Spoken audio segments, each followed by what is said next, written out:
নিজেকে আর ধরে রাখতে পারি না, তখন মাইয়া মানুষের লগে খেলা করতে মন চায়।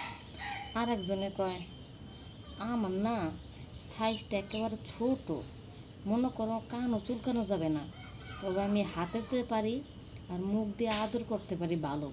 বাসর ঘরে বউটা আমার খেলোয়াড়টা ছোট দিকটা দেখে চলে গেছে গা। এখন বউর সাথে আমি তোমাদের মিলিতে চাই। তো চারজনে চার সমস্যার কথা কইল। আমি কইলাম, আপনারা কি ধরনের সমস্যার কথা কইলেন? এই সমস্যাটা আমার পক্ষে দূর করা সম্ভব না। আমি একটা আনমেরিড মেয়ে, আর আমি এই ধরনের খারাপ মেয়ে না। কয়, আহা, আনমেরিড মাইয়া দেখি তো আমাকে দরকার। আনমেরিডের মাইয়ার মধ্যে অনেক জায়গা আছে, এখানে খালি ভাণ্ড আছে, এখানে তো সম্পূর্ণ খালি, কেউ দখল করতে পারে নাই কা। তো এই খালি জায়গাটায় আমাদের চারজনের হয়ে যাবো।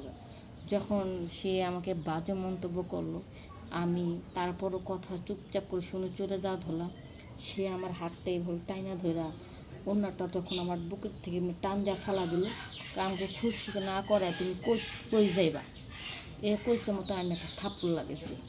থাপ্পড় লাগা হাতটা ছাড়তে কোথাচ্ছে, হাতটা ছাড়ে না। সে আমাকে টান দিয়ে জোরে ধাক্কা দিয়ে পাট খেতে নিচে শোয়া দিল। দুইটা ছেলে আমার, মনে করেন, দুইটা পা ধরে রাখলো, আর একটা ছেলে আমার হাত ধরে রাখলো। তো যাই হোক, এইভাবে চারজনে মিললা। একজনে তার রকেটটা আমার ইঁদুরের গর্তের মধ্যে ফিট করলো।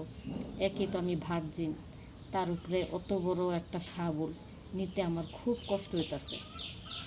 আরেকজনে কি করলো, আমার ছোট ছোট ডালিমের মতন, লেচুর বিচির মতন আমার জাম্বুরা দুটা, এইটারে দুইটা এমন নাড়াচাড়ি, এমন চাপাচাপি করতে লাগলো, একেবারে করতে করতে আলু ভর্তা বানায় ফেললো। আমি তাদেরকে অনেক হাতে পায়ে ধরে কইলাম, ভাই এই কাজটা করেন না, আমার এখনও বিয়ে শাদী হয়নি। কি, আরে তোমার শরীরের ভিতরে যত জ্যাম জোট আছে, এই জ্যাম জোট আমি ছাড়াই দিতেছি। তোমার বিয়ে শাদী হয়নি তাতে কী হয়েছে? বিয়ের পর তোমার স্বামী যেন তোমার কোনো কষ্ট দিতে না পারে, সেই জন্য আমরা জ্যাম ছাড়াইতেছি, তোমার উপকার করতেছি। ঠিক আছে, বিয়ে করবা, এই মজাটা তুমি স্বামীর কাছ থেকে পাইবা। তোমার মা কত টাকা যৌতুক দেন লাগবো, আর এই মজাটা তুমি যৌতুক ছাড়া, বিয়ে ছাড়া আগেই পাইতেছি। এটা আমরা একটু উপকার করতেছি না?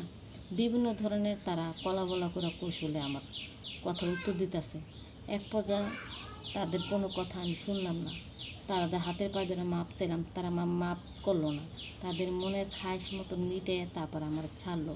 তো বন্ধুরা, একলা কোনো দিন বাইরে যাবেন না, কোনো পাট খেতে যাবেন না, বিশেষ করে মেয়েদের কখনো পাট